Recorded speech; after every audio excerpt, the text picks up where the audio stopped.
Sometimes love isn't really love. It's control, it's obsession, it's danger. Imagine trusting someone with your secrets, only to realize they want more than you ever planned to give.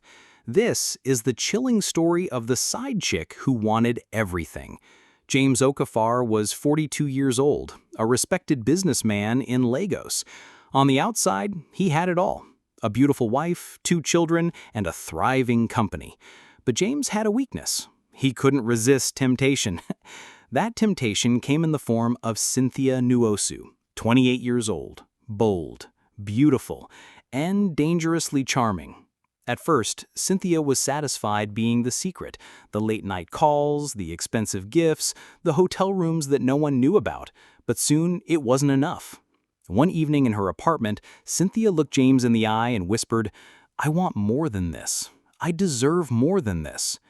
James rubbed his forehead, already feeling the weight of what she was asking. "Cynthia, you know I can't leave my family. It's complicated." Her eyes darkened as she leaned forward. "Then maybe your family deserves to know the truth." At first, James thought he was bluffing. But then, the threats started. Pictures of his wife, his children's school schedule, late-night texts that read, "If I can't have you fully, then no one will." Fear started to creep into James's once peaceful home. He tried cutting Cynthia off, but she had receipts, photos, texts, even recordings. Every secret moment, every promise whispered in the dark, she had proof of it all. One night, desperate, James begged him to let him go. But Cynthia only leaned closer, her voice as cold as ice. "James, I don't share. Either I get everything, or I take everything away." The threats turned into action.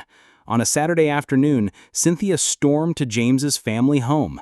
She stood at the gate screaming for all the neighbors to hear, "Ask your husband where he spends his nights. Ask him who he really belongs to."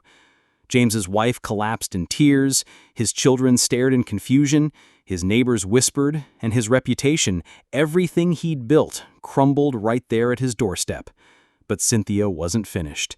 On May 14th, 2023, James's body was found slumped in his car outside Cynthia's apartment. At first, it looked like he had fallen asleep, but investigators quickly discovered the truth: cyanide poisoning. When police searched Cynthia's apartment, what they found was chilling: notebooks filled with obsessive writings, and one sentence written over and over again, "If I can't have him, no one will." Cynthia was arrested and charged with murder. In court, she showed no remorse. She called it love. But James's family called it what it really was: obsession. His wife and children were left shattered, picking up the pieces of a life torn apart by secrets and betrayal. The story of James and Cynthia reminds us that hidden lives often have very public consequences. But here's the chilling question: what truly drove this tragedy? Was Cynthia a victim of her own emotions, blinded by obsession?